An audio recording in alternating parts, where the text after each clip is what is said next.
Hello, this is Christian Idealism, and today I have with me Caleb Jackson. He had to get water; he'll be back, and then Apologetics Squared with me. So today we're going to be going over two videos. So the first one is on Mike Winger, and the second one is on Joe Schmid, and Joe gives his own response to Winger. Now, our approach is going to be kind of a middle ground because we don't agree with a lot of what Mike had to say. So I'm not here defending Mike Winger on what he said about Graham Oppie. I'm actually here to offer a different perspective than the one that Joe gave in his video, because I think some of the things that Joe said is relevant for like divine hiddenness and like whether intelligent atheists should be a problem for Christianity or just should it bother Christians to begin with.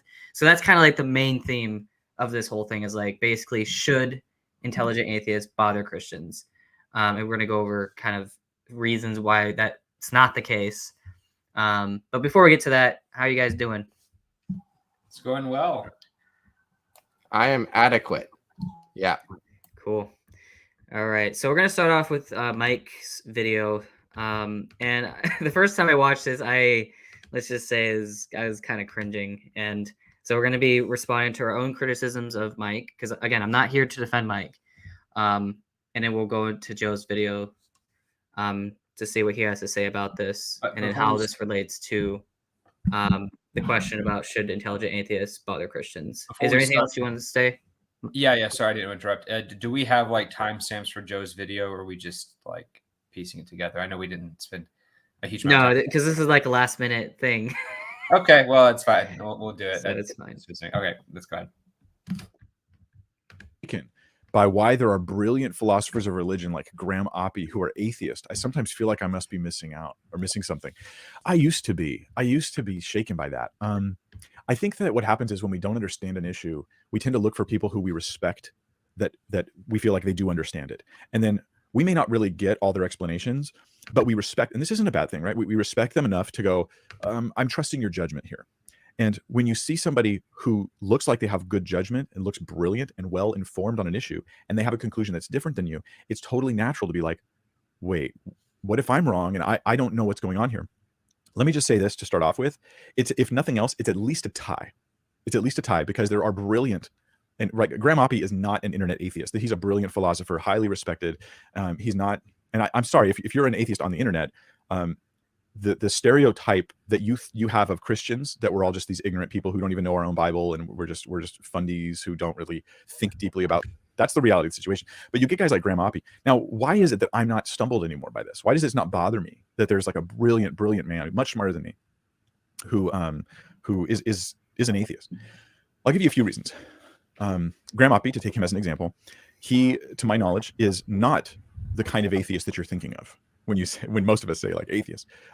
He actually thinks there are respectable arguments for God's existence. He just doesn't agree with them. In fact, I listened to a debate between Graham Oppie and, was it Ed Fezer? It was on the ontological argument. I think it was Graham Oppie and Ed Fezer. In this debate, it was really it actually wasn't. I don't actually remember Oppie ever debating Fezer on the ontological argument. So maybe he got confused with Ben's debate. Was it? I don't know. They did debate though, right? Maybe it was on a different. But they did debate, but it wasn't on the ontological argument. So okay. I think he's getting highly confused, and there's a lot of issues. But anyways, I just want to make that first comment that I don't. Yeah, they didn't discuss the ontological argument to begin with. So really interesting as you listen to it. You would most of us would listen and be like, I only understood like 8% of that, and that's fine. I don't mind listening when I don't understand all of a thing. I just, that's kind of how I learn. You just keep listening even though you don't quite get it all. I think that's cool. What was really interesting was how. Sorry, what was that? I think that's cool. Like that very short comment that you should like, it's good to listen to higher level philosophy of religion stuff even if you don't get it all. I think that generally holds true. No, that is true. I'm not disputing that, but what he's going to say next is what I'm going to push back against. Graham Oppie says, at the end of the day, I'll summarize, I'll paraphrase for him. You can see the debate yourself, but he basically says, look, at the end of the day, I have an intuition against God and you have an intuition towards God. And that's that, right? Like that's it. Like, no, that is false. That is not how Oppie is argued. That is never how Oppie is argued ever. I'll just mention it real quick, but I studied Oppie for 2 years. during before I researched Paul Draper, because like me and Tim Howard, we kind of are research partners in the philosophy of religion. And when we kind of discovered like this higher level atheist philosophy, like, you know, I'm talking like actual academics, we decided to kind of read as much as we could, and we decided to focus on Oppie at the time, because Oppie, especially with his discussion with Josh Rasmussen on Capturing Christianity, Oppie was kind of like the main atheists that people knew, at least at the highest level. Like you have a lot of people saying like, hey, Oppie's the best, you know, when it comes to defending atheism. So like me and Tim decided, like, all right, let's research Oppie and try to understand his methods. So me and Tim researched Oppie for like 2 years. We basically read as much as we could, trying to understand consistently like how Oppie argues for his position.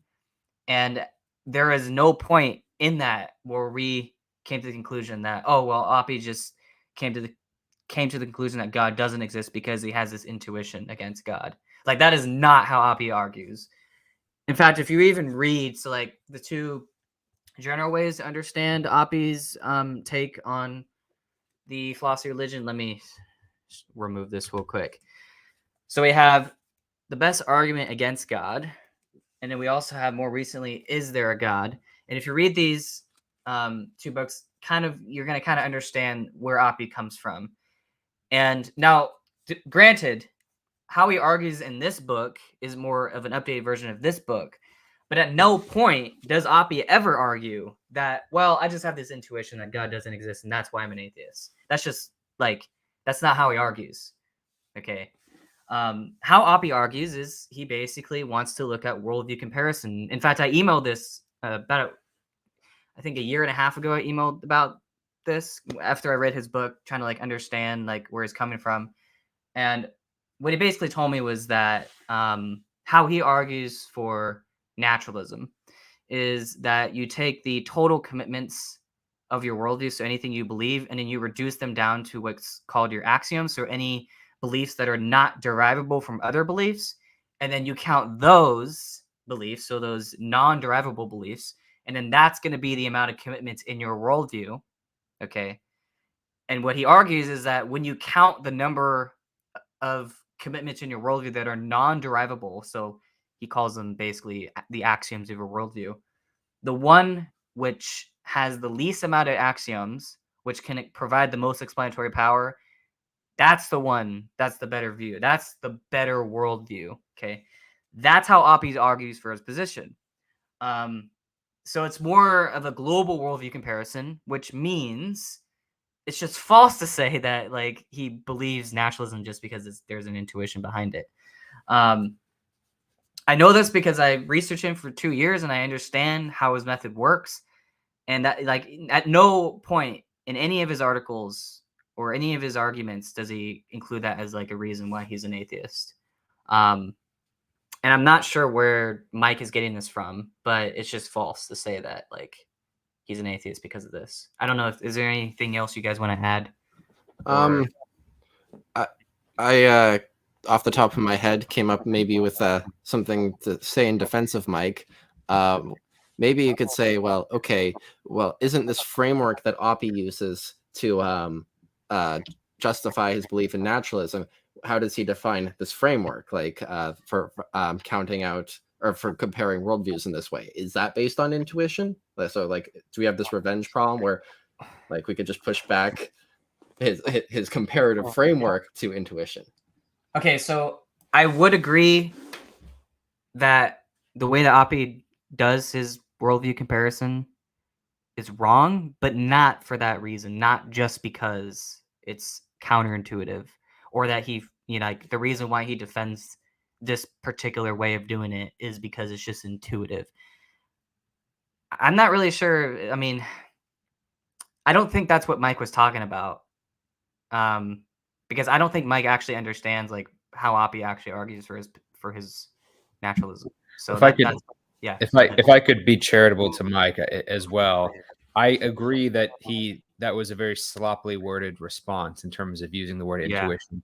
But you also have to understand, based on how Mike is describing it, I don't think he's read much Oppie. I think he's getting this from a single debate that he saw, and that was in a debate that he admits he only understood about 8% of. So I want to be charitable and say that I think he just misunderstood the approach. And if that debate's all you ever heard from Oppie, and you've never read his work, and you're not particularly privy to reading fairly academic literature and philosophy of religion, I can understand why you may make a colloquial kind of slip up with the term being used. So I will agree that he should not have said intuition. But there are places you can find where Oppie has said, like, I don't believe in God simply because I don't need to, in the sense that my hypothesis doesn't require a God. It's simpler, and I think my model explains it better under atheism, essentially. So, which is not the same thing as an intuition, but I do think that appeals to simplicity in that sense are slightly based on, at least appeals to axioms, maybe based on some kind of intuition. So you can make an extended argument from that, but I don't think that's what Mike was getting at. So I'm just wanted to say he may have slipped up here. But, you know, in the context of this whole video too, this was, I believe, a question. A pastoral question. Yeah, on a stream that he was answering off the cuff, right? This was and I will defend Mike in that from that perspective, right? So it's not like he made this single video independently, right? He just kind of took it from a stream that he did previously, it seems like. Yeah, it's a clip from a stream he did previously. Yes, so it's not like he prepared a script for this. He researched. This is just true, and we've seen with other people in this community recently, just answering questions off the cuff can get you in trouble sometimes if you just say something without proper preparation. So yeah, I don't think Mike was at all prepped for that kind of question. I certainly don't like his answers, but it is what it is. But yeah. All right, I'm gonna. Sorry, you want to? Sorry, real quick. Just something that is like in the back of my head. So this was a debate on on ontological arguments that Mike was referencing. It is a common point raised in like modal ontological arguments that somebody that if you could have the intuition that it's possible that God exists, but somebody else could have the intuition that it's possible that God does not exist, and then we're just left with our intuitions. And what Mike said sounds really similar to that. So I'm wondering if like maybe that like he misunderstood something like that. That is a good point. So I didn't consider that before, especially so if Mike is referring not to the debate between Oppie and Phaser, but rather Oppie and Ben, I think it was Ben Arbor or something like that, then yeah, I maybe Oppie said something like that. Now, granted, I haven't checked the original debate between Oppie and Ben Arbor.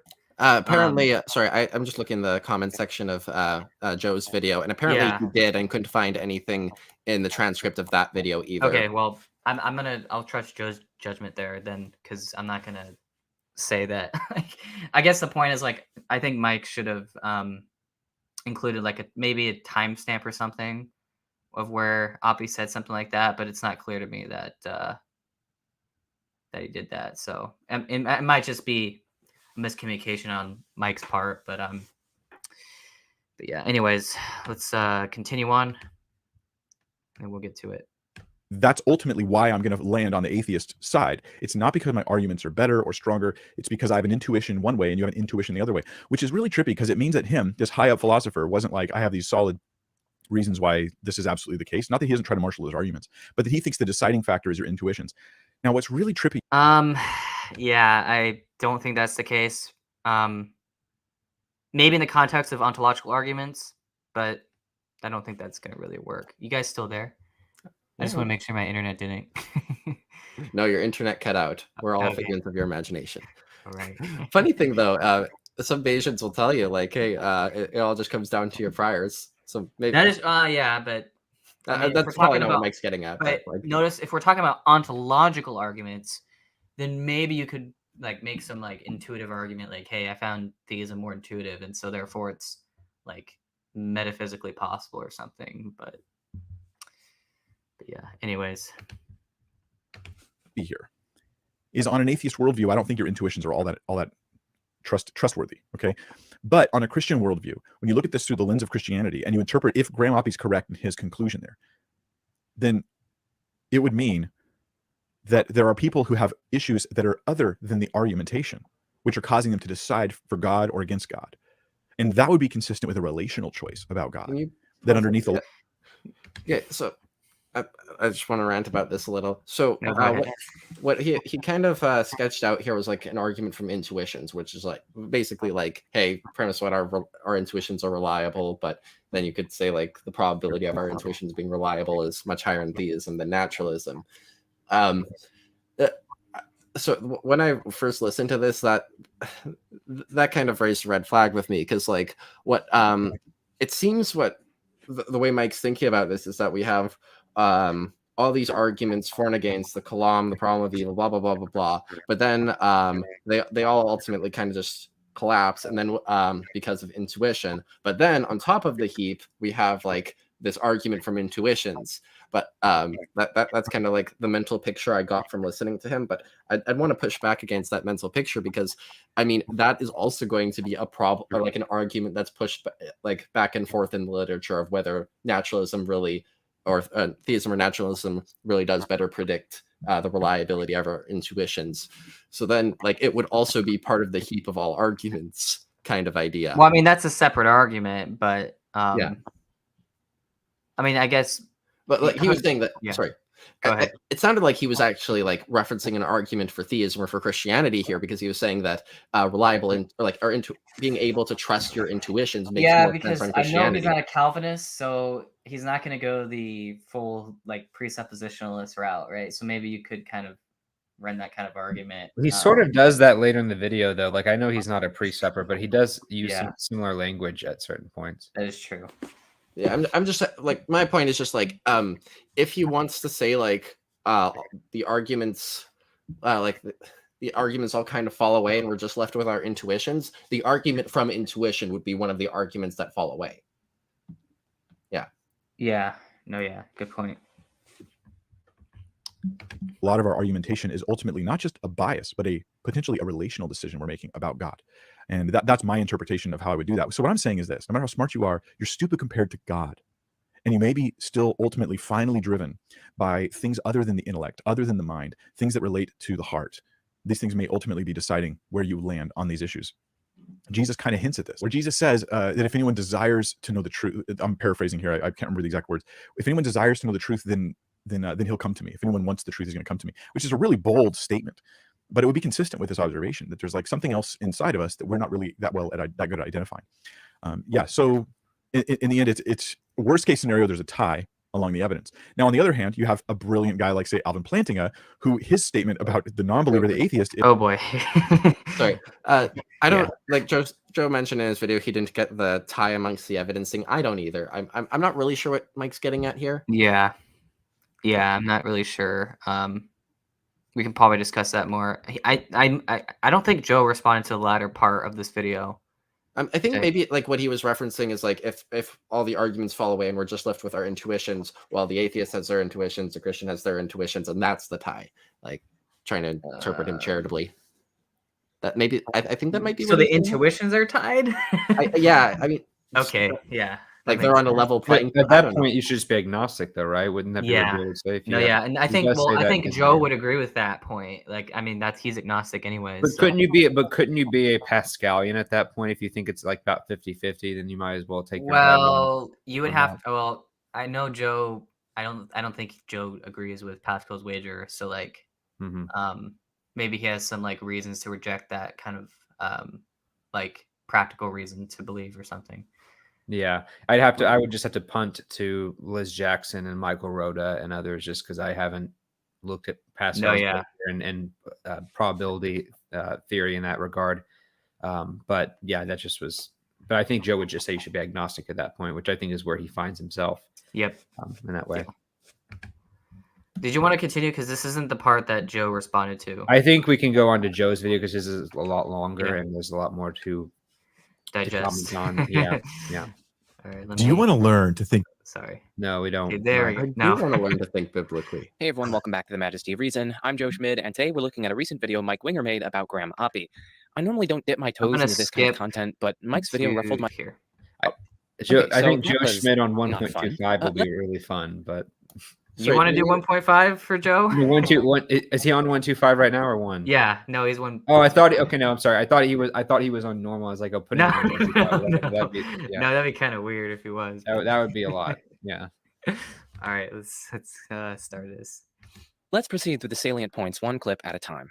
But you get guys like Graham Oppie. Now, why is it that I'm not stumbled anymore by this? Why does this not bother me that there's like a brilliant man, much smarter than me, who is an atheist? I'll give you a few reasons. Graham Oppie, to take him as an example, he, to my knowledge, is not the kind of atheist that you're thinking of when most of us say like atheist. He actually thinks there are respectable arguments for God's existence. He just doesn't agree with them. In fact, I listened to a debate between Graham Oppie and, was it Ed Fezer? It was on the ontological argument. I think it was Graham Oppie and Ed Fezer. In this debate, it was really interesting as you listen to it. You would, most of us would listen and be like, I only understood like 8% of that, and that's fine. I don't mind listening when I don't understand all of the thing. That's kind of how I learn. You just keep listening even though you don't quite get it all.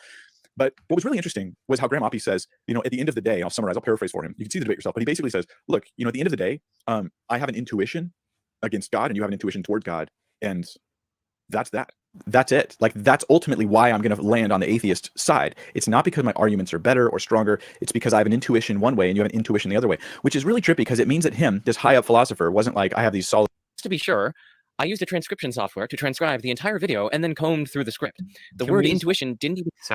Sorry, can we just, I don't think we need to do this part because I think we agree with Joe here. I agree with Joe. So yeah, Oppie didn't say that. In terms of misrepresenting Oppie, so I think we agree with that. So we can move on to the next point. But sorry, in that section, does he include like an explanation of his understanding of Oppie's use? I guess he basically said the same thing as you. So he would, yeah. And well, the way that I explained it was kind of more like, because I literally emailed Oppie about this, and like I'm just trying to, I told you like what he told me specifically, like how he so I'm using Oppie's own words.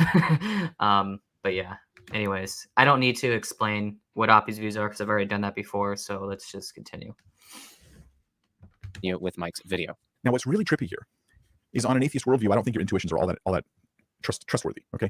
But on a Christian worldview. So I'm not going to respond to this point since it wasn't defended in the video, but I can at least point you to my video, Over 100 Arguments for God Answered, wherein I systematically criticize this sort of reasoning. But on a Christian worldview, when you look at this through the lens of Christianity, and just something ironic. That's like a 12-hour video, and Joe didn't provide any timestamps. So I actually did try to find the Joe responding to arguments from intuitions. I didn't spend nearly as long as Joe has studying Mike Winger's videos, but or the videos Mike Winger points to. Yeah. But I actually had difficulty finding the a particular section that Joe was talking about because he just referenced to a 12-hour video. Well, so another thing is I have watched Joe's 12-hour video. Yep. I have two, by the way. I just couldn't remember what he's referencing. And what I will say about this, I'll try to be as brief as I can. Is that I actually agree with a lot of the criticisms he gives. And the reason why is because, well, I mean, if you follow your kind of worldview consistently, as Oppie would say, you can kind of parrot a lot of the theistic arguments in a way where the naturalist is going to be able to rationally reject one or two or more of the premises, right? And that's just because of the way that that kind of like naturalistic parity works in general, right? So one naturalistic parity is like Oppie's view, another naturalistic parity is Alex Malpass's view. So I think that there are ways you can get around most arguments for theism just because of the way that naturalistic parities are kind of structured, right, in that kind of way. And I think Joe did a really good job of like kind of pointing it out of how that kind of works. Granted, I am a theist, so obviously I do think there are some arguments for theism that go through, and I do think that there are arguments for theism that that do show that God is more plausible than not, right? But I will agree with Joe that most of the arguments for theism don't go through because of the way that naturalistic parities are structured, right? And I think Joe kind of, again, did a really good job of pointing that out in his 12-hour in his 12-hour response to these arguments.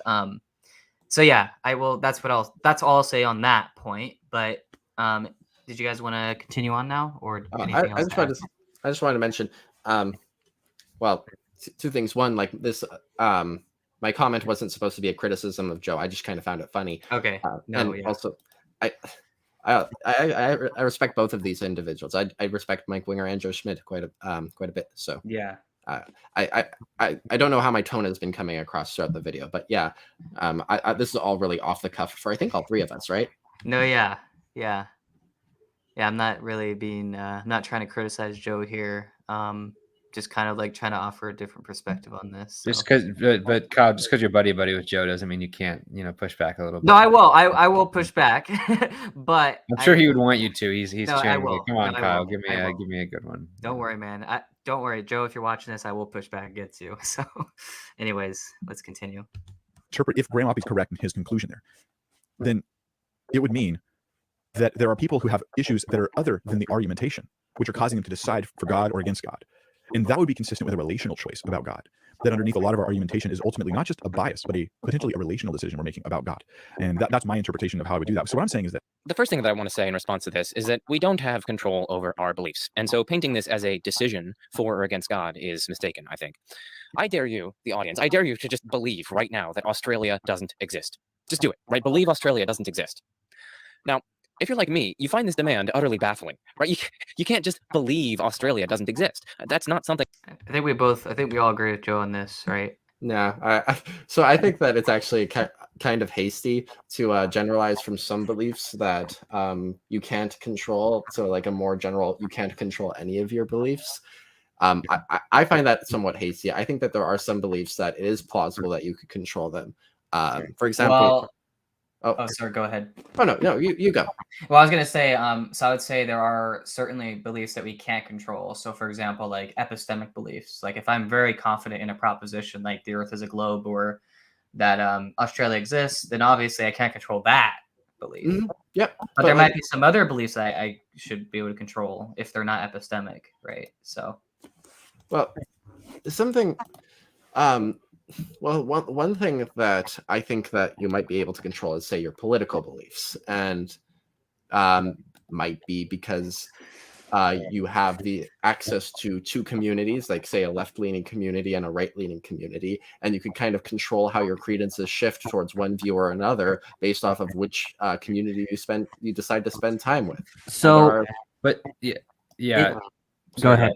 I was going to say, so it depends on which policies they propose. Right.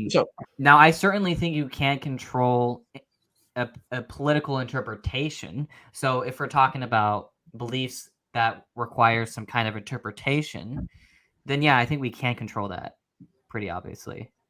I don't know. Did you guys have any additional thoughts? I was gonna, well, as someone who works in politics, I can relate to that kind of distinction, but I do think that there's a difference between this kind of dostastic involuntarism that Joe is talking about and seeking out. So I think in the example you gave, it's more of the idea that I can't control what I believe, but I can control whether or not I want to seek it out. And I think we all know people who really avoid we don't want that cognitive distance. We avoid even looking for information that might disconfirm our beliefs that we want to be true. So and I think that's because we know if we do find it out, it might affect our beliefs. We don't want that to happen. So we can choose to ignore it. And ignorance is bliss is certainly a legitimate thing, I think, at some points.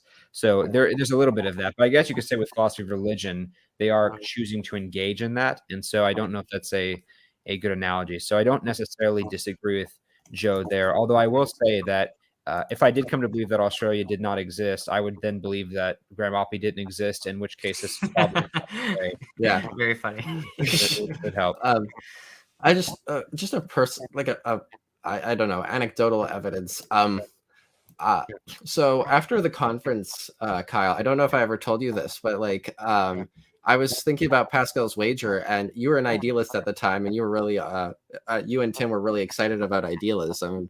really enthusiastic about talking about it. So I was a dualist just because, you know, dualism's intuitive. So then I was like, you know what? I'm going to try and see if I can do the Pascal thing and just convince myself of idealism. And so then I actually became quite more like, I just decided to like think, you know, I'm going to become more confident in idealism. And I actually felt more confident in idealism afterwards because like I So was in that really, sense, you did choose your beliefs, but not in the kind of direct way. It was kind of like there's other considerations. yeah, well, I was kind of in an epistemic like tie because I had like this intuition, but I also realized that idealism is more parsimonious, so that I was kind of like my considerations roughly counterbalanced, and I wasn't able to like get myself to completely believe idealism, but I also didn't try very hard. But like my credence did shift towards idealism over dualism. So Oh, I interesting. don't know. Sorry, I'm not an idealist yet. Still a dualist, but you know, one day, maybe if I So try are you harder in a hold on? Pascalian So sense. are you trying to say that we can't change our beliefs, but only if there's like some tie or basically or something? I'm saying that Epistemic tie, or sorry, go ahead. I'm not sure like there's going to be like some neat set of laws that could govern when this is going to happen, like a ironclad psychological law. But the way where I'm at is it's not obvious to me that there are some beliefs you don't have control over. There are some beliefs like whether or not Australia exists. It is obvious to me you have no control over those. But Yeah. it's not so obvious to me that this is something that applies to literally all of our beliefs. Right. And so then it would just come down to what we're talking about, basically. Yeah, is what we're talking about one of those beliefs that we have control over? Yeah, is the existence of God and Christianity's legitimacy one of those beliefs? That's what the question would be then. Because if the answer is no, it's not, you can't choose to believe it, then Joe's point would still stand. You could say he's exaggerating and maybe he's overapplying it, but within the case of this that Mike is trying to make. And another thing is another consideration is like it might be agent relative in the sense that let's say we have some Christian apologists that are like really, really confident that Christianity is true, and then you have an atheist that's like really, really confident Christianity is not true. Well, in that sense, then both sides, they can't control like, you know, what they're going to believe. But let's say we have someone in the middle, some kind of agnostic that's like kind of investigating Christianity. Then it's going to be kind of more difficult to say like you can go. I mean, you could go one way or the other, right? Mm-hmm. Like sometimes you might. In fact, Cameron mentioned this in when I went on his channel with Tim.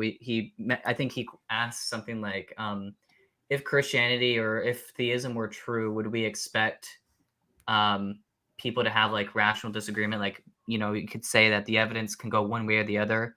Like, would we expect that on theism?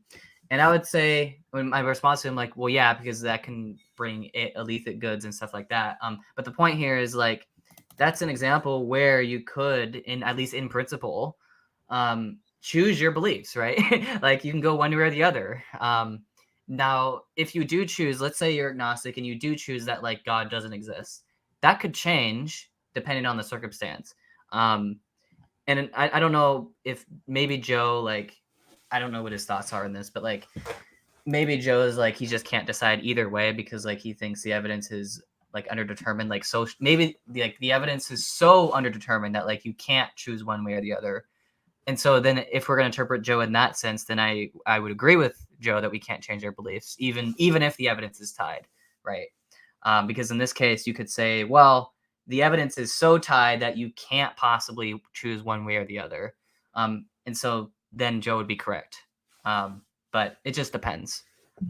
So yeah. Sorry go ahead. I just wonder how much in discussions like this, and I don't know, but like how much of this looks into human psychology and like cognitive dissonance in terms of how do people process conflicting information? Are we more likely to rationalize it and make up our own harmonization, or are we more likely to give up one belief over the other? So I feel like my at least my guess, and I could be wrong if the literature says differently, but I think in many cases people try to harmonize their beliefs and try to come to their own conclusions, and they do want to interpret it through a framework, generally speaking. That doesn't mean that people can't change their minds, and I was going to get into that later, but that's just a thought when it comes to Dostoevsky. One final thing I will mention before we continue is that like sometimes if you have a certain set of background beliefs, then that's going to influence how you choose your, further down beliefs, right?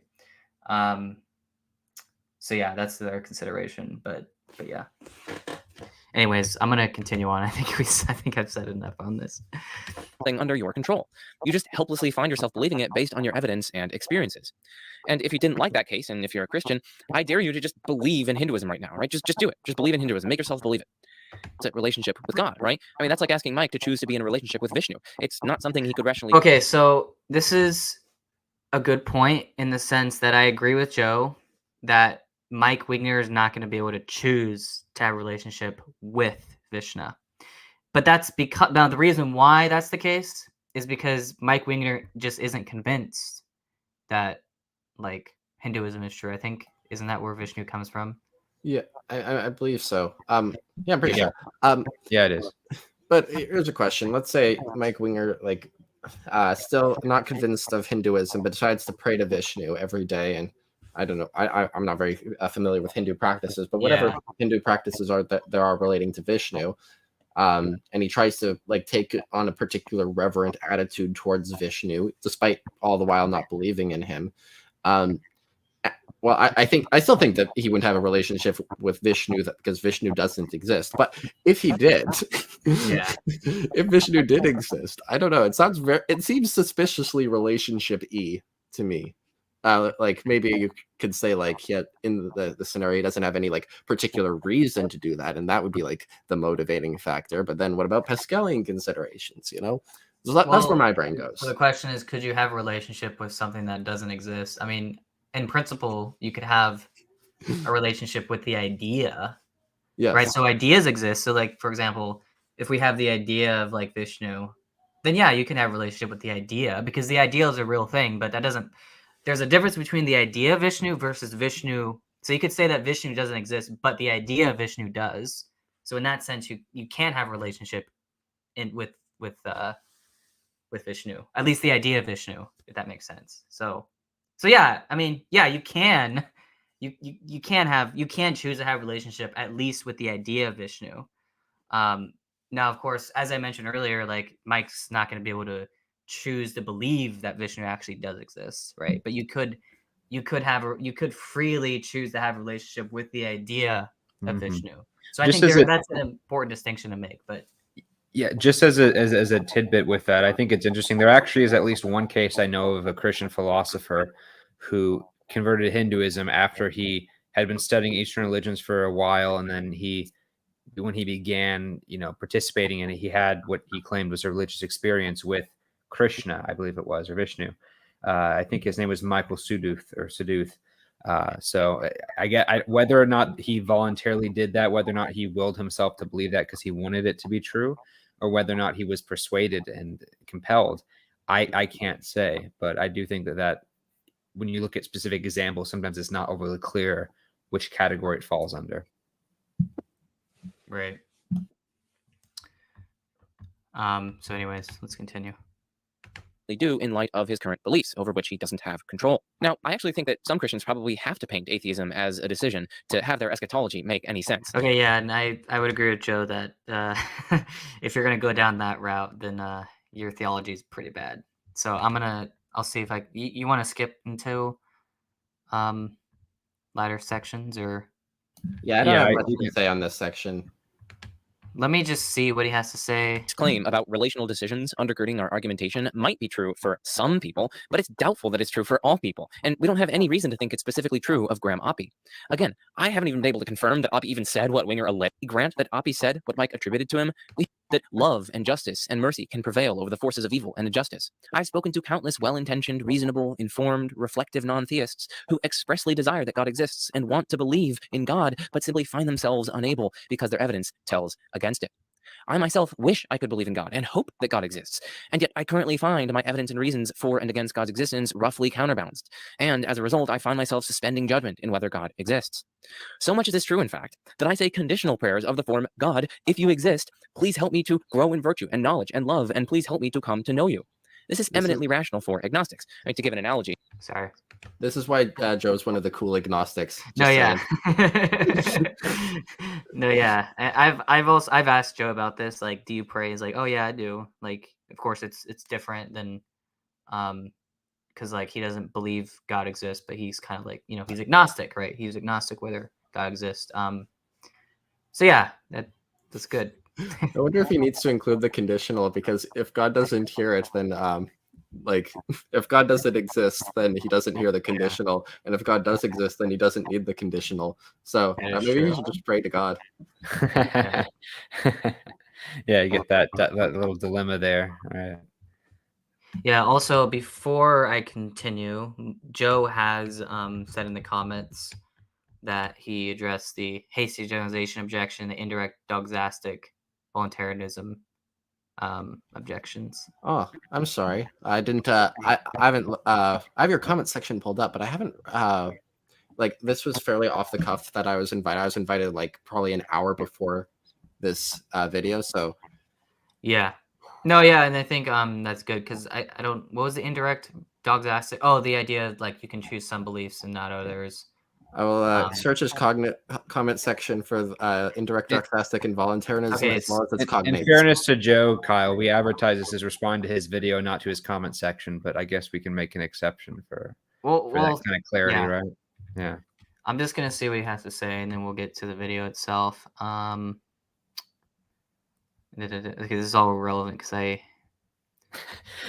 love how you respond to it as, "Oh, this is all irrelevant." well, because I agree with Joe that that Oppie didn't say that, so that's why I don't think it's relevant. He's talking about the voluntarism thing. No, I know, but where I'm trying to see It's where with a comment with somebody named John. I found. is it down below? Surprised there's that many comments. There's a lot of comments. Yeah. The video's not even that old. Impressed. Let's see. Squared, have you found it? Do you know which comment he's referring to? Oh, I found a comment where he references his other comment. Man, Joe, your video's got a lot of comments. Could we like let him up here after like this, or do you think that's too much if he wants to? Is that? No, yeah, no. So if Joe's up for it, I'm willing to have him. I figured that would just be easier than him commenting us doing that. But we can finish what we're gonna say, and then if he wants to, I don't know. I figured that'd just be easier if he just to make it more of a dialogue. Yeah. Even if it is 3-on-1, but then again, Joe's probably smarter than all of us combined, so that's a fair. I don't know about that, but he is pretty smart. I mean, I'll give him that. But yeah. Anyways. If you were suspended on a desert island and you knew that there was a serious chance that you could get help by shooting a flare into the sky, you'd clearly do it, right? It would be totally rational. And similarly, such conditional prayers are clearly rational for agnostics. But in addition to being rational, it represents a hope, a desire. And I'm not alone here. As I've said, I know countless people who are like me in this regard. Alex O'Connor actually put out a nice video on this a little while back, and let me see if I can fetch it for you. And Anselm. I read Augustine and Aquinas. I looked in Julian of Norwich and Catherine of Siena. Point here is that countless people don't seem to fit Mike's apparent mold on which non-intellectual factors play a significant role in deciding where you land on these issues. Instead, for many people, non-intellectual factors decidedly pull against where they intellectually land on the matter. In fact, come to think of it, right, deconversion often seriously disrupts lives and families and communities. It induces extreme anxiety and depression. Okay, so yeah, this sounds like the problem of deconversion, which is itself a version of the problem of evil, or at least the question is like, would God be justified in allowing this kind of thing? I don't know. What do you guys think? What do you want to go squared, or do you want No, I have a weird comment. You do your comment first, because my comment's weird. Well, I was just going to comment on what Joe was getting at. I think we pause it there. Where yes, there is certainly a lot of social hostility towards atheism. I don't disagree with that. If you look at polls, at least among Americans, in terms of like who would you vote for president, atheist is the very bottom, including like even lower than Muslim among people. So and there's plenty of studies that show that atheists are considered outcasts. And I think a lot of that is because socially there's a lot of in-group, out-group kind of things and so forth. But I don't think that's unexpected under theism, because I feel like if it were the other way around, where converting to theism had, and granted, it can in certain parts of the world, depending if you lived in, the Soviet Union, or if you convert to Christianity in communist China or something. Certainly there are aspects of persecution there. But I do think when it comes to general hostility towards atheism. That isn't surprising to me under theism, because if it was the other way around, where conversion was the hard decision and deconversion was simply more accessible, then I think it'd be a lot harder for people to become theists, and it would make divine hiddenness that much more difficult. And the fact that most people do think that they have an experience with God, I think is more favorable to that. It doesn't prove that it's accurate, but Yeah, that's well, more expected under theism than it would be if theism was this very fringe, very risky, very high risk idea that could get you in trouble. I think we would have far fewer theists, and that would be a worse loss if theism were true. So I'm not sure so what the, that the would be. antecedent judgments, well, the antecedent probability that God would make a world where everyone it's easier to believe in God, like culturally, that seems to be more expected on theism. Yeah, But then you still have this. But then you still have this, like, okay, well, does the fact that there is non-resistant non-belief, does that count against theism? Is that like disconfirmation? And I would say at that point, then you would just have to like think about like, okay, well, is that itself an unjustified action for God to do? Is that like something that's like inherently wrong? Like would we expect like every single person to believe that God exists Well, antecedently, right? I mean, That's the question. I Sorry, have go my ahead. own adjustment to the Schellenbergian idea of non-resistant non-belief, Yeah. but that's going to be more relevant to what he says later on about Okay, that's fine. cognitive faculties. Yeah, So so any divine hiddenness stuff we'll just talk about when we get to I'll wait on that part of the video for that. So Okay. Square can say something if he wants. Oh, it might be a divine hiddenness comment as well, but I might as well make it now because I mentioned it. So studying the argument from psychophysical harmony, I'm going to bring it up in every conversation, by the way. Studying that, one response to it has been like just to deny that we have consciousness, and then this is like a view that is called variously illusionism or eliminativism, and like this view entails that our introspection is radically like wrong about our own, like when we look inside of ourselves to see what's going on in ourselves, we're radically wrong. And like I don't know, I found that people seem pretty okay with it when we're adopting in response to psychophysical harmony, like naturalists and physicalists and so forth. But like I think that like a view where like everybody is like all atheists like secretly hate God, but they just don't show any like outward evidence of that. And like even if they introspect and they don't think that they hate God, they still do. They just don't know it. Like I mean, that seems no worse than eliminativism, right? Because it's just, again, your introspection is radically incorrect about what you think about your own beliefs about God. And I think this is mostly just an argument against eliminativism, but still, it's a yeah. it's No, a actually, where I my mind think I would be. agree. I think I agree with that. That's what I was going to get earlier. But if you're going to, well, okay, I'll just say that if you're going to say that people can be, you're going to have to say that for either way, right? People who think they have a sincere relationship with God, you're going to have to say, if you think naturalism is true, or at least that it's more likely true, that they are either lying, that their testimony just isn't true, or more likely that they are sincerely mistaken and that their personal feelings towards that are diluted in some way. And so it seems like you can just, both sides can pull that card. Now, I think there's a symmetry breaker to that, but I'll wait till we get further in the video to talk about that. In oneself and others. It even creates rifts among loved ones that never heal. It would be so easy to avoid this chaos and confusion and despair and heartbreak if one could simply choose to retain one's beliefs or choose to relationally engage with God in some way. The fact that people nevertheless find themselves amidst this chaos and heartbreak is good reason to think that these aren't choices. Fourth and finally, if underneath argumentation is a relational decision about God, this seems to spell as much disaster for Christians as it does atheists. Beliefs based on relational decisions are unreliable. They tend to be false. They don't track the truth well. We know this because of the panoply of mutually incompatible religious beliefs undergirding which are relational decisions. Or more accurately, they're undergirded like that, at least according to what Mike is apparently putting forward here. So if this... Well, I'm trying to think if I would agree or disagree with that. I don't know if Mike was referring to relationships being truth-seeking. Because you could still say like, okay, people can choose to have a relationship even if that relationship isn't like doesn't track truth or something. Like I feel like I don't know if Mike would agree with that, but that's kind of like one response that I would give to Joe as a pushback. But yeah, what's your guys' thoughts on that point, or is it relevant?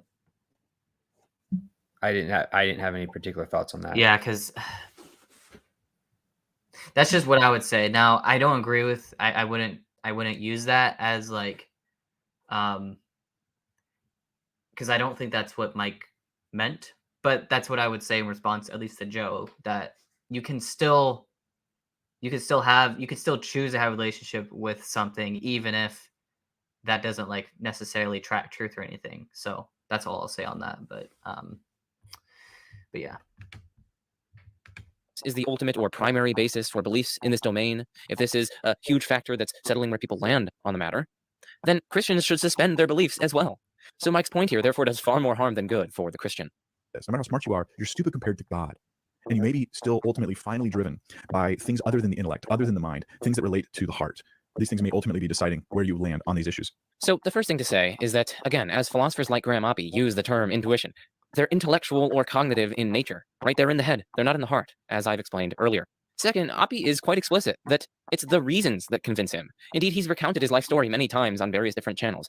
He grew up as a Christian, and it was only after engaging in debates and discussions about religion and God's Sorry. So, real quick, so I'm a little confused by Mike's comment here because, That like, is true, yeah. the comment that even like God is much smarter than you, because like while I definitely endorse that wholeheartedly, like this is somebody worried like, hey, do we have these reasons to doubt theism basically because of the existence of smart atheists, and appealing to how much smarter God is than you. I mean, if I'm doubting the existence of God, that's not going to do much for me, right? God's more clever than you, so how dare you question that? Yeah.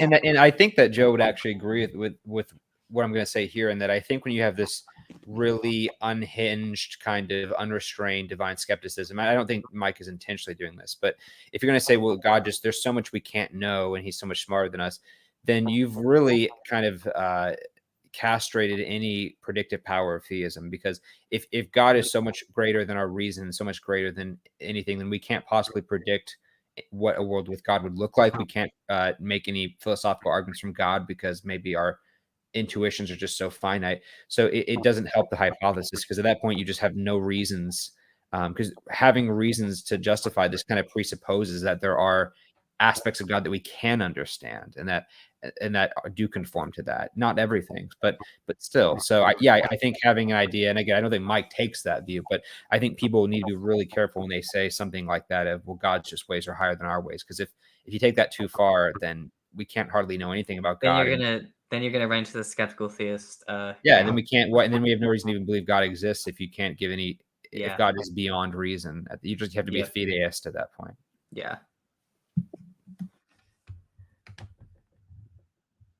Existence that he left Christianity, as the reasons against it struck him as more convincing. Third, Winger says that things other than the intellect, other than the mind, but instead factors relating to the heart, may be deciding where you land on these issues. Notice that he says this may be the case.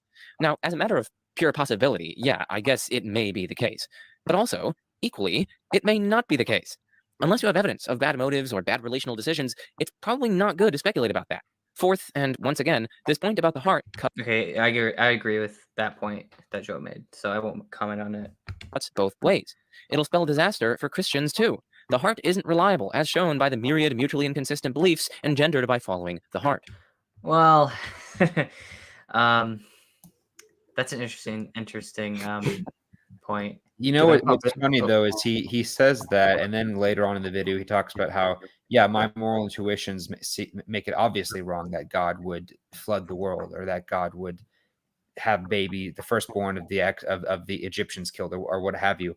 And I don't disagree with that, what he says, but I think that is kind of appealing to the heart and to the deception of the heart, right? Like, well, emotionally. Well, and emotion is not always subtracted from intellect, right? So ethos is a very important part. It's about your acts. I think it would come down to like your moral intuitions there. But I don't know if that would be from the heart per se. But like it's kind of weird because like there is this weird connection between the head and the heart, at least when it comes to like our moral intuitions. So I don't think you can just like strictly put it onto the head. if that makes sense. Yeah, I don't think people get emotionally aroused about algebra typically, about other counter, but when it comes to ethics, if someone gets a math problem wrong, you're maybe annoyed, you think that they need to go back to school, but you don't get outraged. But if someone gets a moral dilemma wrong where they say, oh yeah, I think it's perfectly fine to genocide children or something like that, you would be outraged. That would affect you so much more. So it's not just this is a statement of fact that I happen to be wrong about. Like, 2 + 2 = 5, that's wrong. Raping babies for fun is fine, that's wrong. Like, no, those are categorically, one is far more adverse, far more serious to get wrong than the other. And so I do think that's where emotions play. And I don't think it's a bad thing, right? So you want to be too guided by emotions, but you shouldn't be a dead robot inside that can't do that. Otherwise, I think moral epistemology would go out the window. So, and just quick comment. I mean, if we just mean the heart to refer to our emotional and psychological dispositions, well, I mean, the success of Christianity, billions worldwide, shows that, hey, we seem to be psychologically and emotionally disposed towards believing Christianity. I mean, it's pretty popular. So, and I think that Christianity is true. So I think our heart, in that sense, as a one other thing is I would probably reject the idea that we are purely motivated by reason. I think we are emotional animals, right? And I don't think Joe would disagree with that point. I mean, maybe he does, but yeah. But isn't that also expected? If theism was just any other proposition that had no emotional weight to it, no relational weight to it, how much more antiquated, how much more apathetic would people be to it? They're like, yeah, maybe God exists, who cares? No, the whole reason people like William Lane Craig try to start with the absurdity of life without God, whether or not you accept that, is because he wants to get people to care. Because if you just don't care about God's existence, that's way harder to witness to someone than it would be if they're passionately against the existence of God, right? At least they have an opinion on it. Indifference is the hardest thing to cater to. So I do think that having some skin in the game, having some emotion really is important, and that's expected under theism, right? So if it's just any other belief that you're affirming, people wouldn't care as much. People wouldn't get together socially and dedicate their lives and become martyrs for it. They don't do that for other, basic beliefs that they don't have an emotional connection to typically. The only other things people typically die as martyrs from are deeply held patriotic beliefs. They might die for their country or social progress, things that are morally antiquated, but people aren't typically willing to dedicate their whole lives and to potentially die for the truth of mathematical statements or something like that. Will you die for mathematical truth? Speak for yourself. Yeah. Deny the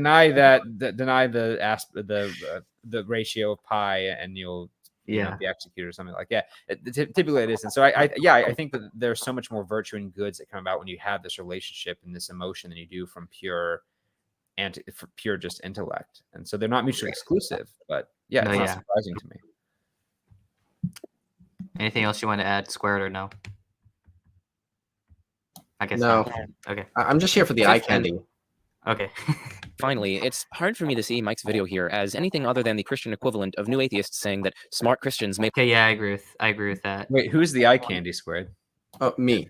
Oh, okay. The one who has a screen. Hold on, let me. I'm probably gonna agree with Joe on this. Let me just make sure I do believe because of wishful thinking. At least on its face, it's an attempt to discredit the epistemic significance of disagreement among rational parties. If you can paint the disagreeing parties as likely or potentially motivated. And yeah, I agree with Joe on this because especially on the philosophy religion stuff, sometimes we can get tribalistic, right? And this is why I particularly like Rasmussen a lot, because he's very anti-tribalistic when it comes to these conversations. So yeah, I mean, if you're gonna portray the opposite side as oh, they're just all biased and they're not really seeking after truth, that's just wrong to view the other side that way. I think. Oh, sorry. Go ahead. No, go ahead, Square. My thing's gonna be kind of long, so go ahead. Okay. I think charitably, if we're trying to interpret Mike charitably, we might say that he's not actually painting atheists as an irrational group. He's painting arguments in general as secondary and not like as relevant to belief as intuitions or relational aspects, which I think runs, like rightly as Joe pointed out, runs into the problem of like revenge problems. Like, Yep. doesn't that mean that Mike believes relational problems? But then, like, if that's what Mike's saying, he's not actually like being tribalistic towards atheists. He's just kind of, I don't know, undercutting all of philosophy of religion, which that is what it is. Yeah, that is true. So that is a good point. Yeah, Go so I ahead. think when it comes to tribalism and accusations of bias, I think both sides can throw out their cards. But I was curious before going on here in terms of is there actually any like card numbers on this, or is this just kind of like, well, some people are atheists and people are theists. So can I share my screen real fast on here? Yeah. Go ahead. I had two things I wanted to. Okay. Statistics are gross. In philosophy, you can only use a priori reasoning. Yeah, exactly. So this first one, this is among general people. I don't remember. So this isn't in the U.S. This is a Pew Research survey, I believe, from 2014. It's about a decade ago, and this is about retention rates of religions, right?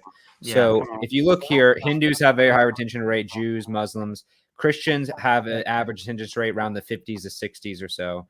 And then here at the very bottom, we have retention rate atheists, about 1 in 3 people. So this means that out of people who are raised in a secular household, only about 30% of them will stay atheists as an adult. So it means 60% of them are leaving, and they're either becoming like spiritual or deists or Christians or whatever, all that. Whereas most religious people, although there's a higher percentage, the percentages are typically lower. So you have 40% of Lutherans and Baptists and so forth. So when it comes to retention rates, in terms of people changing their mind and changing their views, it seems that there's far more atheists who are leaving atheism and converting to some kind of belief in God or religion or what have you. Let's just call it supernaturalism. Supernaturalism, sure. Yeah. Something besides atheism.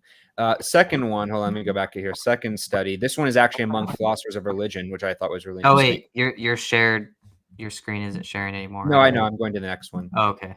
Yeah, hold on. Okay. So this next one, this is a study, I believe, from University of Copenhagen, if I'm not mistaken. This is among philosophers of religion. So this study looked at how many, why did people go into philosophy of religion and so forth. So, but this is by Helen de Cruz, Religious Beliefs and Philosophical Views, a qualitative study. So going here, we see the sample that they took was, so let's go down here. Majority, so 85% of the response were theistic philosophers, 85 of them were theists, 25 of them atheists, and you have others and so forth. I think there was 155 total. So they looked at why did you go into religious beliefs, and so this was, proselytism. So good portion of them did it because they were raised in that. Okay, fair enough.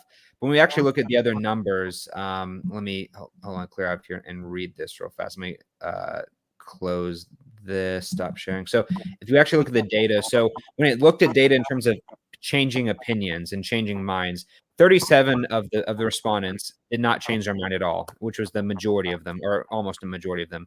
38 of them tempered it to where they still stayed with their beliefs, but they weren't as confident. They're like, yeah, I'm an atheist or theist, but I can respect, there are good arguments on the other side, right? 18 of them switched from theism to atheism, so they deconverted. 12 of them went from atheism to theism. So there were more theists numbers wise who converted who left theism for atheism.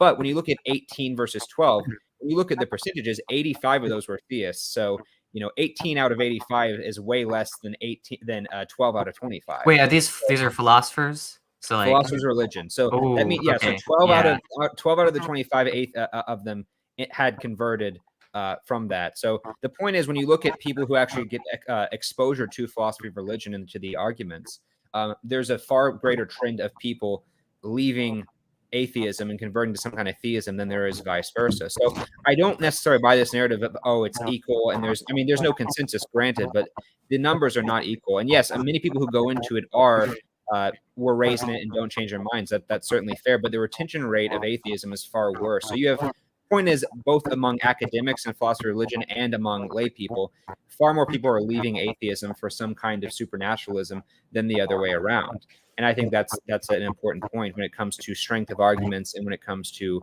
personal convictions in that way. So I think that is important data that I would just want to point out. And I think it just shows how hard it is for people to stay atheists. And while there are people who are convinced by the arguments, they are in the minority. Now, that doesn't mean that they're wrong. It doesn't mean that, but it does mean that I think the fact that the majority of people who are exposed to the arguments are theists, and some of that's because they were raised in that way, but most of that, a good portion of that's because they were converting. That should say something, and I think that is point. And that's why, although 70% of philosophers are atheists, when you look at philosophy of religion specialties, 70% of philosophers of religion are theists. So I think that is just an important paradigm in that way. So yeah, I don't want to phrase this as like, oh well, it's agnosticism because it's like 50-50 and both sides can't agree, so we can't know. I do think that there does seem to be a shift in the scales here in terms of people converting, in terms of strength of arguments, at least in general. So that's just, I think, an important data point that I would point out. Right. I'm gonna continue. How long? Oh, we've gone over an hour, so I'm gonna see. Hopefully, we can get through most of this. By things other than the mind or intellect or reason, their arguments and divergent conclusions become much less threatening.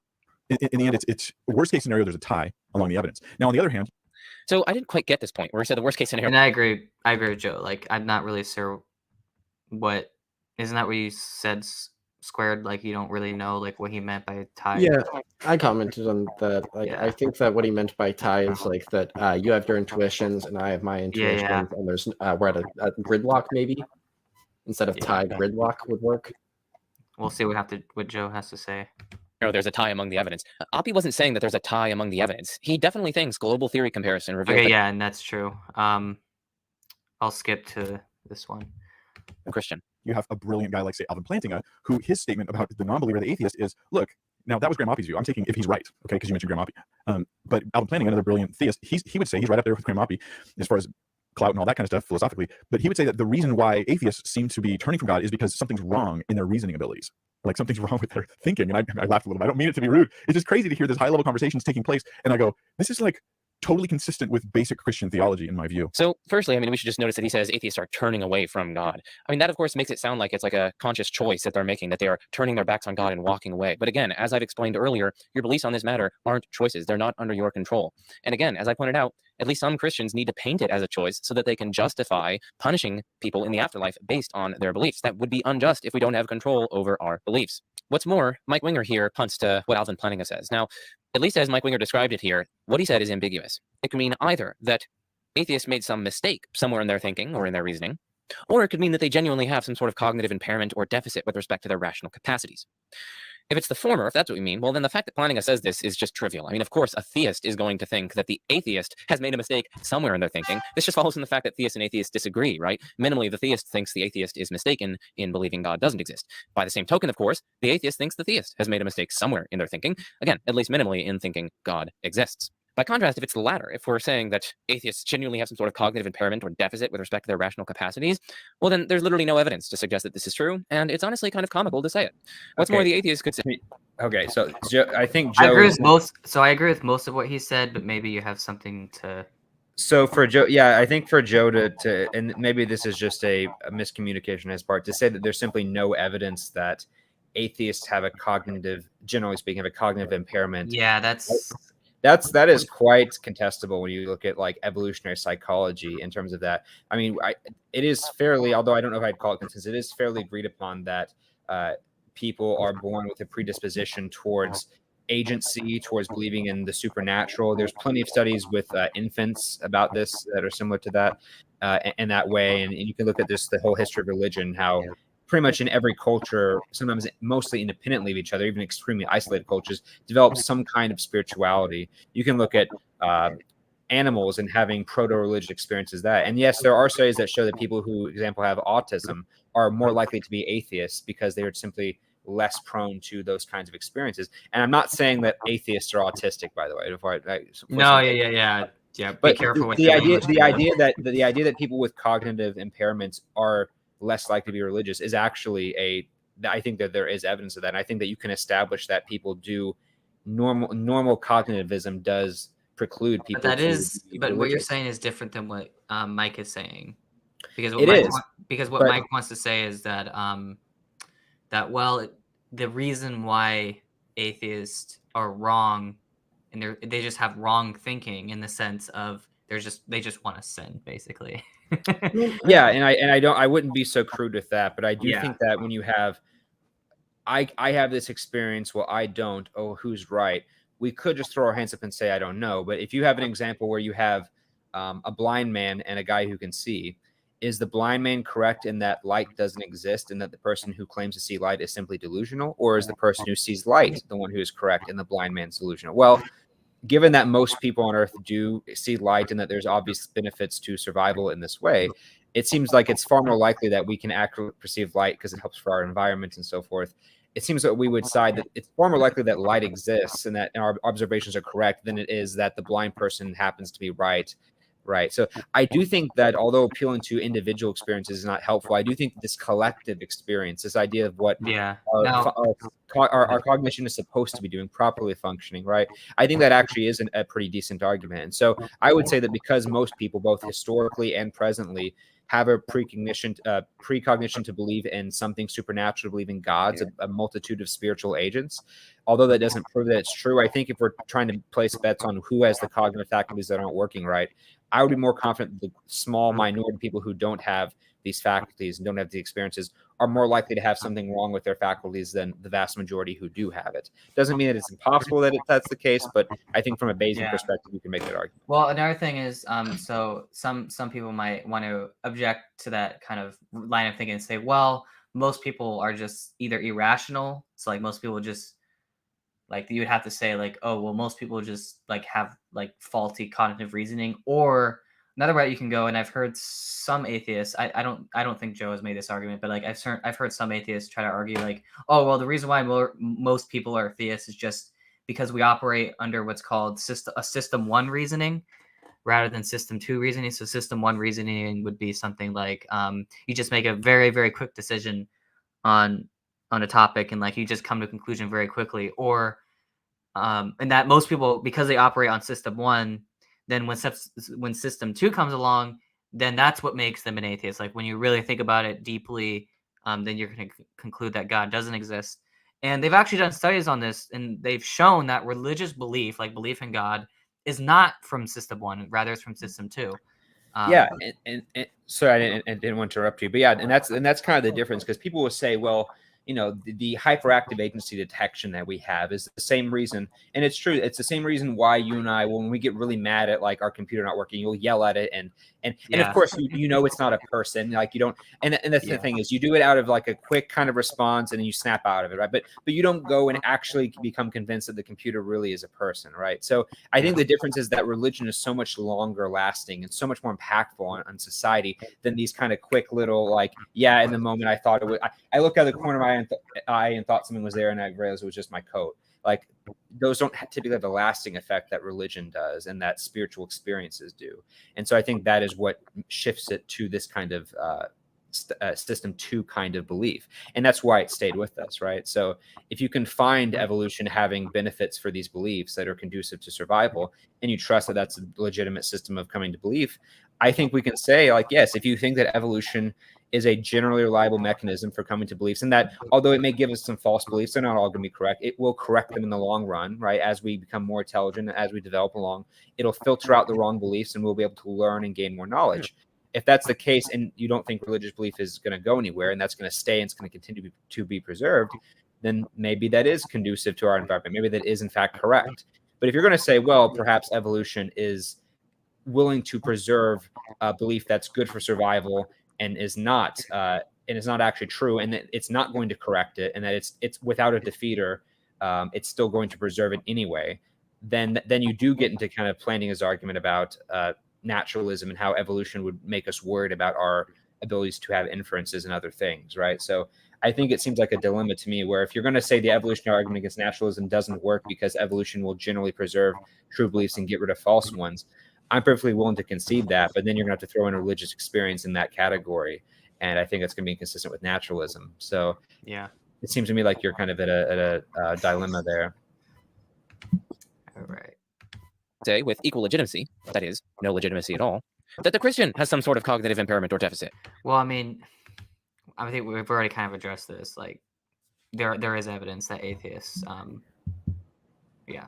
Yeah, and again, like just to clarify, like imagine this was the other way around, where if most people were predisposed to be atheists, and Yep. religion was a very hard concept, and most people weren't theists, wouldn't that be far more expected under naturalism? Wouldn't that be far more surprising under theism if most people? It would make divine hiddenness way worse in terms of like most people don't have this intuition. It's a fairly small part of the population. So yeah, I think that you can, if that would be a legitimate argument against theism, I don't see how you can't say that the inverse would be a legitimate argument for theism. Now, there are counters to what about religious disagreement? Why is it that these aren't consistent? And I think that that's an argument, but I think those are tacking at secondary levels. So we can concede Yeah. So that I would, Hinduism, that doctrines of specific religions are so that's a good culturally. point, Caleb, because what I want to say is like when we're talking about supernaturalism as a category, and then you have species, let's say theism is a species of that or something. You could say like wide range religious activity is evidence for supernaturalism, but it may not necessarily be evidence for Christian theism, right? Given Right. religious disagreement, but you can still kind of Yeah, it may be a defeater, at least just that argument alone. This is where I would disagree with Planning. I don't think that argument alone gets you to Christianity. Like if you were a Christian and had your experience and you never learned about any other religion before, I think you could be warranted in that. But if you do know other religions exist that have similar experiences, I think that would be a defeater for that experience alone, justifying belief in Christian exclusivism. But I don't think it would be a defeater for your belief in your idea in general, right? Like you can have disagreements. Like my favorite example is the one that happened a few years ago with like the dress, right? Is it gold and white or is it black and blue? Well, there are reasons people perceive it differently, but the dress still existed, right? And or like the Yanni Laurel thing, people can misperceive something, but that doesn't mean that the thing they're misperceiving doesn't exist. It's like the blind man and the elephant analogy. You know, one blind guy fills the trunk, one of them fills the leg, one of them fills the little tail. Do they get different bits of it? Yeah. Is the elephant still there? Yeah. So it's an argument against certain exclusivistic versions of it, and you'd have to make a separate argument for Christianity. Joe, but Joe just mentioned that. theism. Yeah. Anyways, we'll get to that. Overall, though, it's best to avoid such ludicrously uncharitable accusations on both sides. Yeah, so don't be intimidated because smart people disagree. If every smart person disagrees with you, then that should make you wonder. But so that was really strange. Like, why is it only worrying if every single smart person disagrees with you? Surely it should also be worrying if there's massive disagreement on the matter among the relevant experts who have studied this topic their entire lives and who know much more about the topic than you. And by you there, I mean the universal you. I'm not using it here to refer specifically to Mike. So to draw this point out, imagine that you are a freshman philosophy student, okay? In the final week of your intro philosophy class, you cover the debate about whether time is a substance or merely a relation between events. After reading a couple papers and after attending a couple lectures, you become absolutely convinced that time is a substance. But now imagine that you learn that there's fierce, lively debate and disagreement over this topic among the expert professional philosophers of time who specialize on it. And imagine further that neither view is clearly dominant among this class of experts. Upon learning this, I think it's obvious that you should at least significantly decrease your confidence in your conclusion. After all, these people are smarter and more well-read than you, and indeed they've studied this topic their whole lives and written books and papers on it, and yet they don't agree on the matter. Moreover, within this group of... I have a lot to say on this point, but did you want to say anything? I have a fairly simple point. Like I haven't studied peer disagreement or a lot, but it seems like I just can't do what Joe's asking me because like if I wanted to know what to do in that scenario, I would look on the literature on peer disagreement, and there isn't consensus. There is no consensus in the literature on what you should do when all the people who are smarter than you disagree on a topic. The people who are smarter than us, who have studied what you should do when the people smarter than you disagree on a topic, all disagree. So like, yeah, if I take this line of reasoning, so like I was... Go ahead. It just kind of undercuts your own motive. Like, I mean, I haven't studied peer disagreement a ton, but I mean, maybe that makes me. So that's fine. This is what I would say, and this is probably, I don't know if Joe would agree with me or just disagree with me on this, but my view of peer disagreement, or let's say not just peer disagreement, but rather disagreement among the experts, so among the people that study this the most. So when it comes to one important consideration is that when it comes to philosophy, and I think Joe would agree with this, is that it's not a battle of how smart someone is, but rather it's a battle of arguments, right? Whoever has the better argument is the one that you should prefer. It doesn't matter if, well, you know, let's say one side of the debate has the better arguments, then you should prefer that side, even if the other side, so even if the opposite of the one that, so even if the side that has the the bad arguments or the worst, least best arguments or whatever, just because they disagree with the side that you defend does not mean that therefore that should decrease the confidence of your belief, especially if you believe that that your side has the better arguments, right? So, another thing to consider is that intelligent disagreement, so disagreement among the experts, doesn't invalidate an argument, and it doesn't give us any good reason to doubt its truth, right? It doesn't even lower the probability that it's true, right? Just because people disagree about a particular topic. So like, for example, you could say that like we have a high base factor for some proposition, even if people disagree about that proposition. That's just an important thing to consider. Like, as an example, let's say that in meta ethics you have moral disagreement. You have you have even philosophers, ethicists that disagree about moral truth claims. Does that therefore mean that the probability of moral relativism is higher? Well, no. Just because you have people disagree, that does not in and of itself give us a reason to doubt the conclusion of any particular proposition, right? So you can have a direct reason to doubt a proposition, right, which is like an argument or some objection to an argument.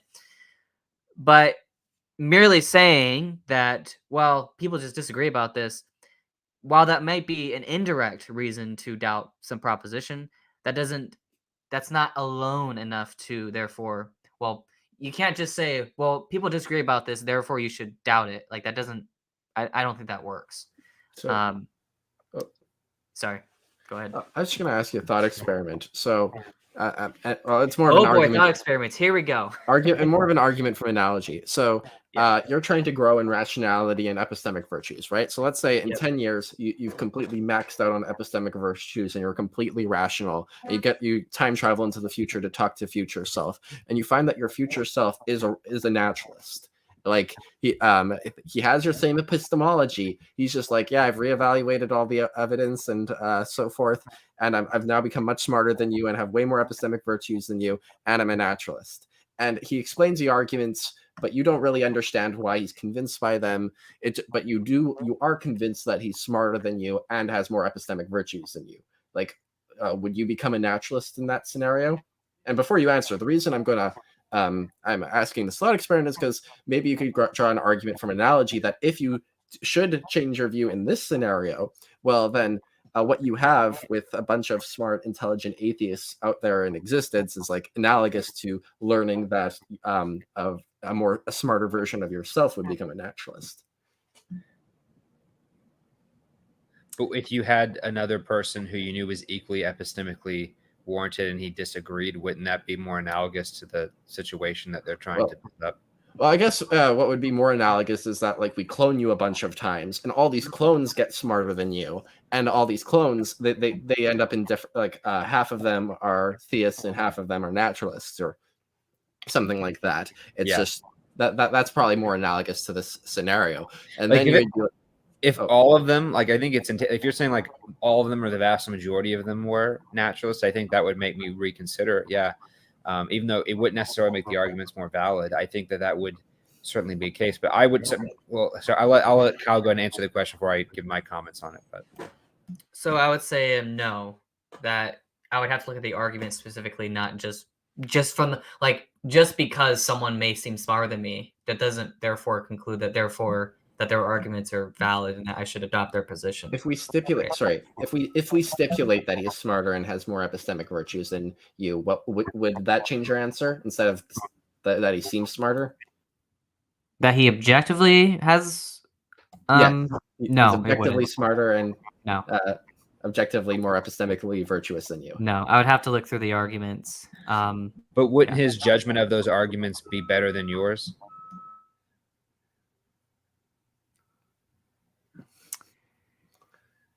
See, I'm an internal, like I lean very internalist heavy, so I'm kind of on board with Kyle. Just like, yeah, if the arguments seem bad, then you're justified in not accepting them. No, because the arguments are what matter, not how smart the person is.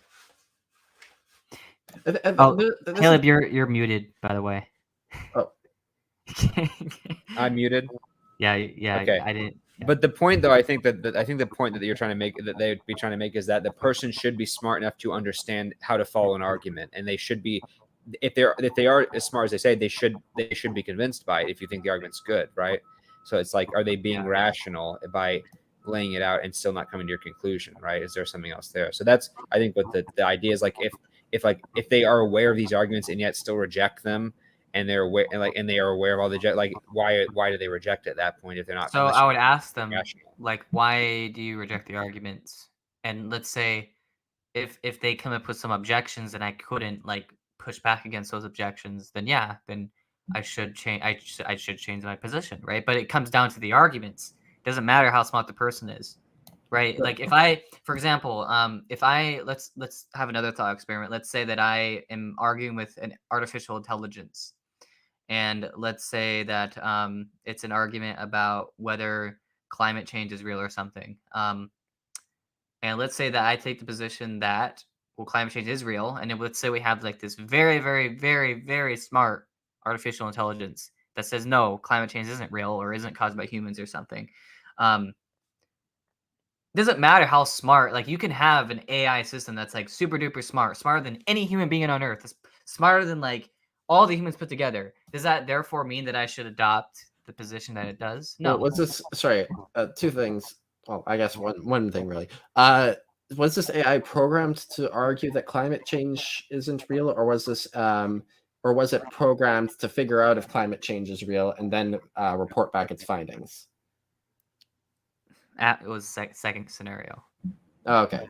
Yeah. Well, can I ask then, how, I don't want to go on too much of a rabbit trail. So how does that work then with your view of like divine revelation? Like if God if God asks me to live a certain lifestyle and it goes against my moral intuitions, if God can show like, look, God's omniscient, he by definition must know morality better than I do, should I say, well, God, I mean, your ways are higher than mine, I have to accept that, or I have to say, no, my intuitions are there, and even though you can show me that you know more than I do, I'm still not going to do it? Because I think, I mean, on the one hand, it gets you out of those experiments, like, but what if God commanded you to kill your own son? Like, you don't want to say that, but it also, I feel like, kind of hurts Christian theology in the terms of like, if I'm just so convinced that my sin is not wrong, then what would convince me otherwise, right? If I'm just that pressed, then even revelation from an omniscient. To be honest with you, Caleb, I would have to think about that scenario more. So yeah.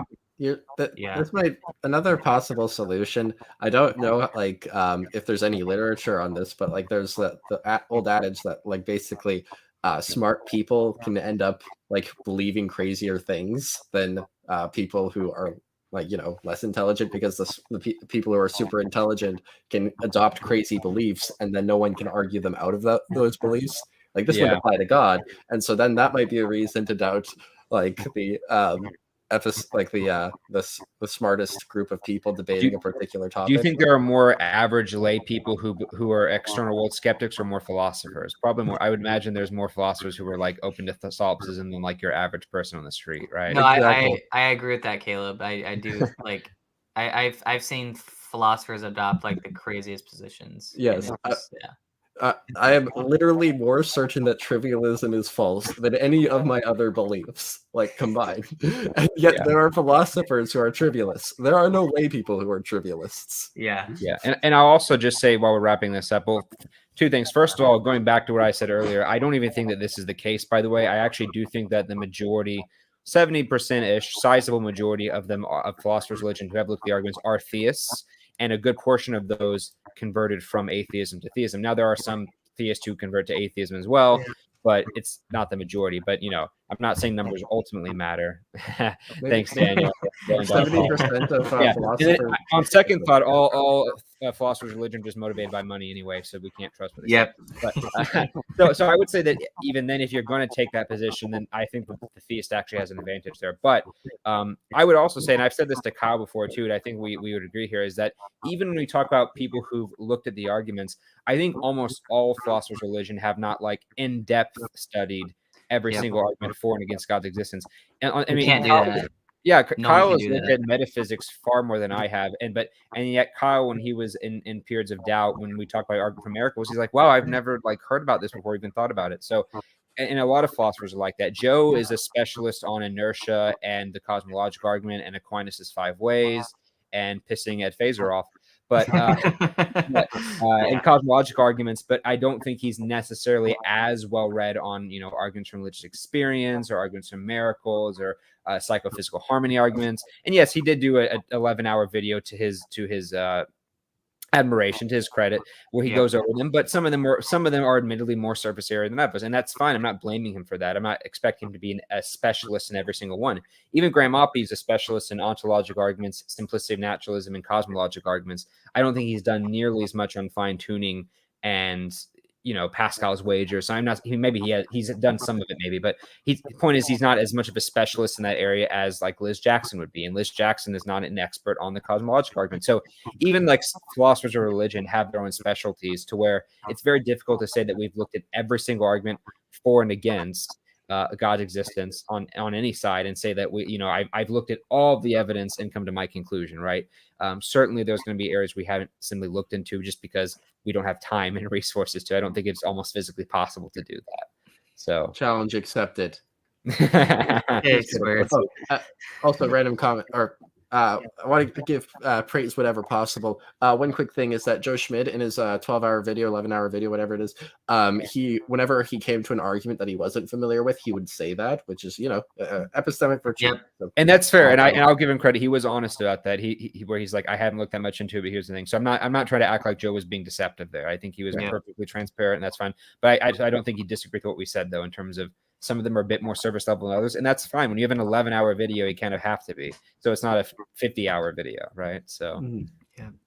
Oh, and while we're giving praises, Mike Winger, like usually, like he, I find him to be like, I'm gonna say I'm a fan of Mike Winger's. I think that this is not par for the course for Mike Winger videos. I like the comment section of Joe's video was going after him, but I don't know. I generally like Mike Winger's videos. He seems to be more well-read usually on the topics that he's talking about. This seems to be something that he wasn't as researched on because it was off the cuff. So yeah, he's not a good apologist, but he's a pretty decent pastor and theologian. I'd be okay if he was my pastor. I think he seems like a great guy, and I can get a lot from his content, even if I don't think he's the most philosophically versed. But I don't think Mike would ever even claim to be. I don't think Mike acts like he's a philosopher of religion. No, and he wouldn't even try to pull that card. So I don't think there's any kind of like deceptiveness on Mike's part here. I would love it if Mike was. Sorry, I was just to say I would love it if Mike Winger was the pastor of my church. Philosophers, the opponents of your view, have written extensively criticizing the reasons and arguments that led you to your view. And you haven't even come close to even reading their responses, let alone formulating cogent counter responses and seeing whether they can rebut your counter responses. It is totally intellectually irresponsible, then, to maintain your super high confidence in light of all. No, that's true. So if we're talking about super high confidence, then I agree with Joe here. I think that. So yeah. Okay, new solution to the problem of the priors. The prior probability of a proposition is just the proportion of experts who agree with the proposition. So that means the prior probability of theism is 0.7. Just as Damn. There we go. Since we're wrapping up, do we want to invite Joe to come on for briefly? I messaged him. He said he can't. Unfortunately. Okay, that's fine. So, I just thought it'd be fun, but yeah, Sadness. that's good. At least you got to see. At least you saw part of it, though. At least. No, yeah. These facts. What's more, now that you've become aware of this huge and ever-blossoming debate among the relevant experts, you're now aware that there are tons of arguments against your view of which you weren't even aware, and also lots of responses to your favorite arguments of which you weren't aware. This too should considerably decrease your confidence in your view. But no, I agree with Joe if we're talking about super high confidence, so I won't dispute what he says there. I mean, Go ahead. Maybe I'm being devil's advocate, but like, I take that like point about there is no agreement in the literature on how to handle pure epistemic or the agreement or disagreement between epistemic peers. I take that very seriously. It's like if I see that all the people who are smarter than me disagree on a topic, what do? Well, I turn to the experts. The experts all disagree here. So what am I supposed to do? If disagreement means suspend judgment, that it seems that I should suspend judgment on what how to like factor in these experts into my beliefs. So you're saying that there's no agreement because there's disagreement on how you should handle pure disagreement, and you can't conclude that you should be agnostic because They Yeah, can't even agree. Pure disagreement literature doesn't even agree that you should be agnostic. So It seems yeah. it seems to be the best thing to do is just to bracket what the people who are or what what I think the best thing to do is just to bracket pure disagreement considerations. That's not self-defeating. So that's the maybe there's a better option, but that's the best option I can think of right now. It's crazy. Yep. We can't be agnostics because we can't even agree on agreeing. So we can't even be agnostic. Anyways, that was a joke. But yeah. Very funny. Exactly the case What was that? Very funny joke. Good Yeah. job. for most people with respect to philosophy of religion. Most people aren't among the experts in philosophy of religion, and there's a raging debate among such experts as to whether God exists. There are thousands of papers and books and responses of which the vast majority of people aren't even aware. For them to maintain a super high confidence upon learning these facts strikes me as the height of intellectual irresponsibility. Yeah, then there's other issues that go on. Knowledge puffs up. Things can cause arrogance. When you feel like you know a lot about something, you can get arrogant and proud, and all those types of things. So Silas, I hope that helps, man. I hope that helps. Again, this applies to both atheists and theists, right? Any reason to think atheistic belief among these experts is due to arrogance, to however large an extent, is also a reason to think theistic belief among these experts is due to arrogance. So this doesn't constitute a reason to discount the epistemic significance of expert atheist philosophers who disagree with you. And for very many such atheist philosophers, we have good reason to think that they're not arrogant by the lights of firstly, their testimony, secondly, their behavior, thirdly, the way that they cast their conclusions, the way that they cast their assessments, the way that they interact with people, their behavior. We have all the behavioral evidence we could want for them not being arrogant in this manner. For many of them, we have all the behavioral and testimonial evidence that we could wish for thinking that they aren't arrogant or prideful in this kind of way. And finally, if you want to say that, oh, there's some sort of secret arrogance or pride. I'm not going to dispute what Joe says here.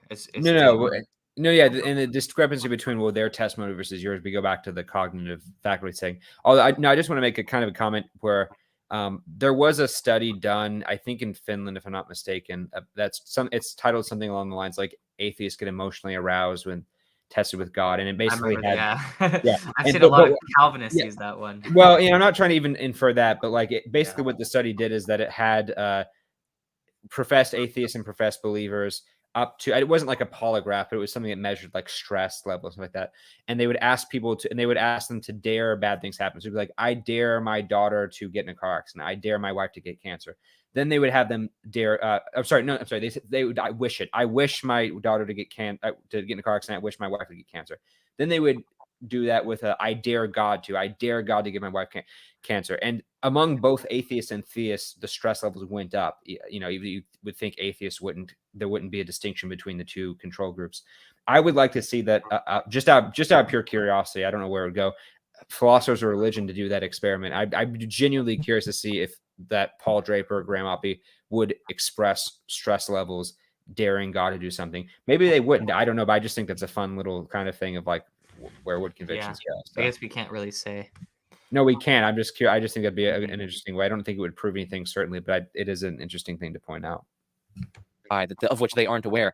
Again, that's not going to be a symmetry breaker that discounts their disagreement with respect to your disagreement with them, because you may also have that kind of secret arrogance or something along those lines that is producing your belief.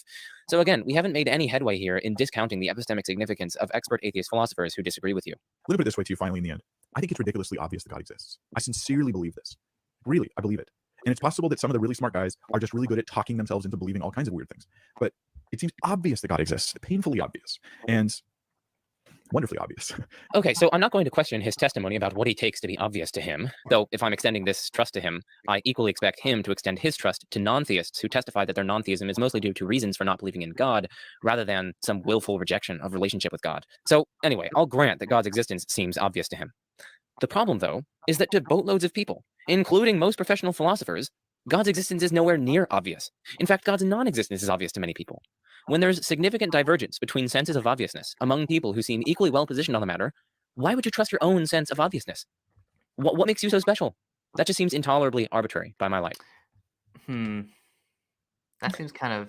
I think there's an equivocation of the word obvious, because most people don't default to be atheist. Usually they have to be convinced into atheism, which I'm not saying that makes it wrong, but I wouldn't use the word obvious. I would use the word reason, because obvious kind of precludes something where you don't have to have an argument. It's just it's an intuition. It's just obvious. Yeah, it just depends on what he means. Yeah, so That's I obvious. think I know what Joe's getting at. I don't think he's wrong. I would just be, Yeah. and granted, this is based on what Mike is saying. I think Mike is saying to me, I don't need argue. It's just so obvious, like when I look at the trees or whatever, whatever I it don't is. think that he Like, he I don't did- think I think Mike is implying he doesn't think he needs like a solid like syllogism. He can just, it's just the Holy Spirit or whatever does it for him.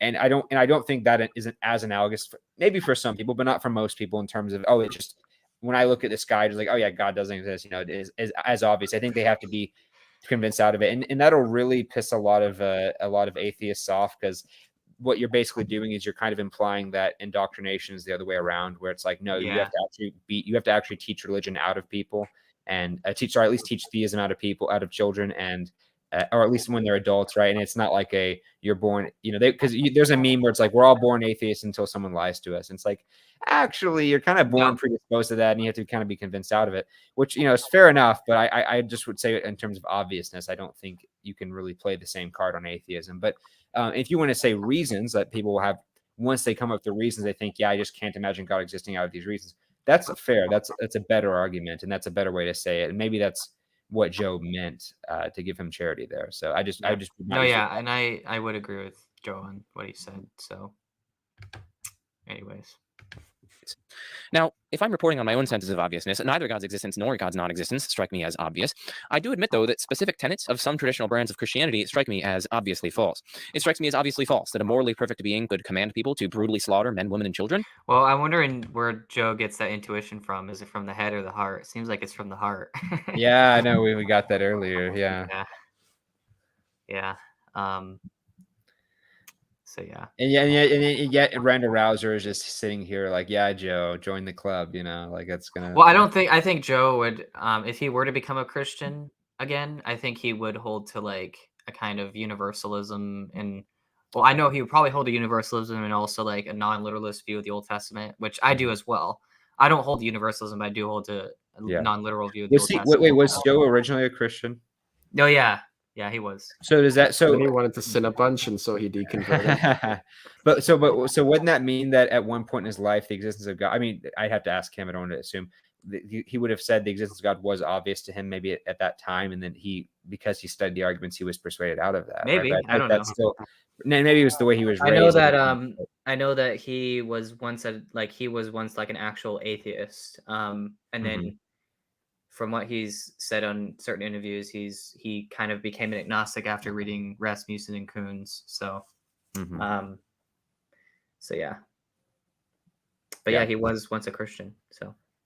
Yeah, I'm just curious, because I think that it's hard, although not impossible, to find people who are like, in at least in this community, who were like who were always never raised in a religious household, who were always atheist. There are a few, but even a lot of the big names, I think, used to be Christians and deconverted, right? So yeah, that's just interesting.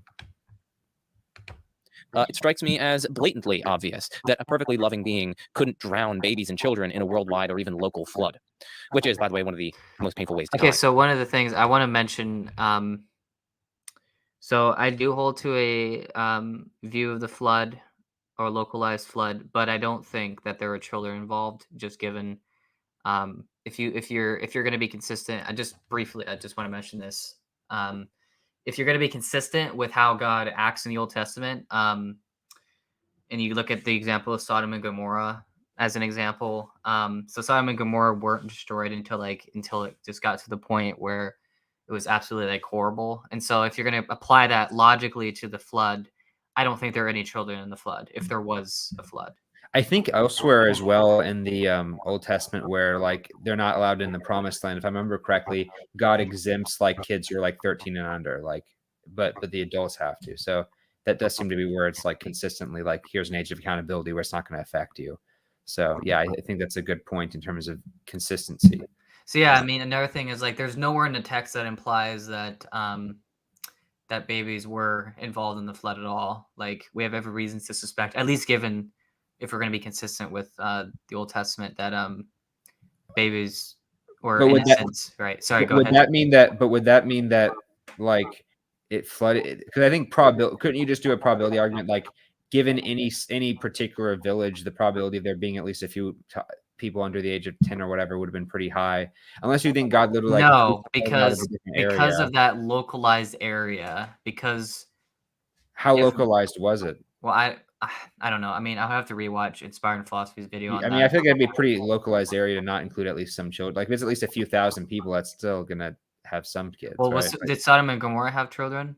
If not, then we can. I think we. I think Well, we can. besides Lot's family, I don't know. That's a good question. Yeah, I don't think so. At least given from what the text has, what we can infer from the I mean, text. you could do something like the children died peacefully, and but I mean, that's kind of ad hoc. But we'd get really Yeah, but I mean, there are some. So, like, for example, there might be the example of, like, well, why did God slaughter the Canaanites, or why did God slaughter the firstborn Egyptian children? Like, those are other examples that you could bring up. And God took the life of David's child. yeah, so like there are definitely some like questions there, but at least the examples Joe gave, I don't think those work. But there might be some other examples you could use. I don't want to get too off track, but that's for a different discussion. Anyways. It also strikes me as obviously false that a perfect being could superintend the eternal conscious torment of humans because they weren't convinced of arguments for God's existence, and so on. And I agree with Joe on this point, so I won't comment on the list. Mike also says it's possible that they have talked themselves out of the obvious. Well, for starters, many of them didn't even start out believing in God, so they never really even had the belief to begin with. They didn't even have the sense of obviousness to begin with, and so Mike's point here doesn't obviously apply to them. Secondly, it's equally possible that Mike has talked himself into his sense of obviousness. In other words, it's equally possible that various non-truth tracking processes have led to Mike's sense of obviousness. Without some actual evidence, one way or another, it's just arbitrary to then discount their reports on what seems obvious while affording yours all the credence in the world. And setting aside that this point equally afflicts Mike and Atheists, that they might have talked themselves into their sense of obviousness. No, I agree with Joe on this. So, all right, I think we're at the last 2 minutes. So I'm just going to play the entire thing for the rest of the video, and then we can give our final thoughts. Disagreement. And then the consistency, the evidence for Christianity, I think is so heavy and so strong. And then the complaints against it are usually nitpicky or misrepresentation. They fall into one of those two categories. This is nitpicky or it's misrepresentation. And so I look at that and I go, look, I'm convinced. Now, should I, with evidence and reason it myself? Yeah, so now we're just talking about the first order evidential considerations. He doesn't present them in his video, but simply asserts that they're good and that responses are bad. So there isn't much to interact with here, other than to point out that other people who've studied this far longer than Mike and me, and who know much more about it than Mike and me, disagree with Mike's assessment here. So we're still left with this higher order evidence of disagreement, and Mike has done absolutely nothing to discount its force. Side and my life experience in Christ, should I ditch my faith because smart guy over here disagrees with me when there's another smart guy that disagrees with them and agrees with me? Like, no, it's not a good reason to ditch your faith or to doubt. So I'm not here to tell anyone to ditch their faith. I'm more concerned with the rationally appropriate response to the evidence of massive disagreement among the relevant experts when oneself is not among said experts. It strikes me as clear as day that one should, at minimum, seriously diminish one's confidence when presented with this higher order evidence. This doesn't imply that you should give up your view. Instead, it's a point about the firmness with which you hold your view. Of course, it might lead you to give up your view if the hit in confidence is so large as to render agnosticism the rationally appropriate response, but also it might not. That just depends on where you are on the epistemic landscape. But as I pointed out, the considerations that Mike adduced in this video in support of his conclusion there at the end that this shouldn't be worrying to Christians or that this shouldn't cause them to doubt in some manner, those considerations fail. They don't succeed. By my lights, Mike has drastically failed to discount the epistemic significance of disagreement, massive disagreement among the relevant experts on this topic. Anyway, that's going to conclude this video. All right. So that's kind of like the main argument that Joe wanted to make. Is there anything you wanted to? I have a few thoughts, but yeah, he said he doesn't want to make you ditch your faith, but I feel like he's kind of equivocating on what that means, because if ditch your faith means be an atheist or like say Christianity is false, then yeah, he's not concluding that. But if ditch your faith means that you're not affirming it as true, that you're saying, I don't know if Jesus is God and rose from the dead, and I don't know Christianity is true, and I'm not going to make the commitment, even though I'm not going to outright reject it. I think that's still making your faith pretty obsolete, right? It's not a wholehearted rejection, but it's not an acceptance either. And I don't think that's much of a faith, unless you just want to be a fideist at that point. So yeah, although he's not saying give up and say I'm not a Christian, you also shouldn't say that you are, and I don't think that's going to soteriologically going to be much more helpful for most Christians, I would imagine. So yeah, and the other thing is, I mean, I said this already earlier, but like this idea of like philosophy is not a battle of smarts, it's battle of arguments, right? So you could still have a good argument even if people disagree about it, right? You could still have, I would say, a sound argument even if people disagree about that argument, right? And so, yeah, I mean, another thing to consider is like not every objection to your view needs to be answered, but rather only the ones proposed by let's call it highly reasonable people, or in this case, highly reasonable philosophers of religion. And let's say I don't endorse the Kalam, but let's say if I let's say if I had like some really, really good version of the Kalam cosmological argument, and like I was able to go through every single like objection to it, at least the ones in the literature, then yeah, I'm rationally justified and hold to it, right? Even if people still disagree about the argument itself, right? So at the end of the day, it's really going to come down to an argument, and so my point here is like, just because people disagree, just because you have very smart people that disagree about philosophy or whatever, does not therefore mean that you should abandon your view, or even that it lowers the probability of your view.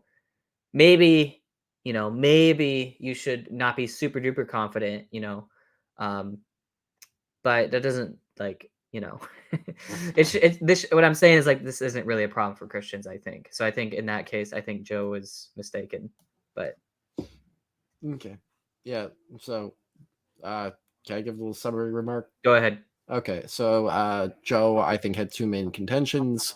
One was that Mike Winger misrepresented Oppie, which I tend to agree with. Yep.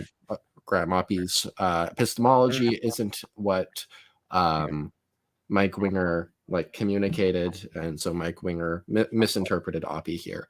The other contention is that Mike Winger failed to actually answer the original question sufficiently, like how do you deal with like peer disagreement on philosophy of religion? Well, I haven't actually looked into this issue very much, but it seems to be that to me that suspending judgment when there's lots of peer disagreement on a particular issue seems to be self-defeating, because there's lots of peer disagreement over the particular issue of what you should do in response to peer disagreement.